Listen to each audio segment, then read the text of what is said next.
বিয়ারিংটা, এটা দিয়েছিলাম, হয় না একা একা, এইভাবে হয় না, তবুও দেখি চেষ্টা করি।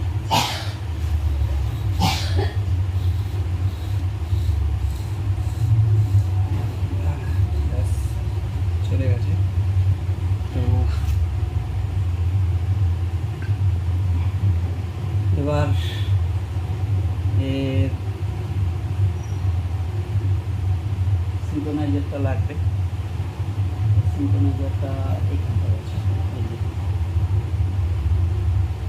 এই যে এখানে যে ঘাট আছে, এই ঘাটের মধ্যে এই ঘাটটা চলে যাবে, ব্যাস এই যে চলে গেল। এরপরে এটার মধ্যে বল সেট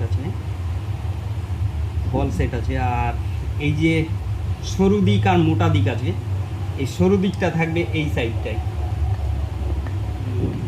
এটা দিয়ে দিই, এর মধ্যে বল সিস্টেম আছে, তো এবার বলটা যদি ইনকেস বেরিয়ে যায় না, খুব সমস্যায় গিয়ে দাঁড়িয়ে যাবে। তো এটাকে একটু ছোট ছোট করে মারতে হবে।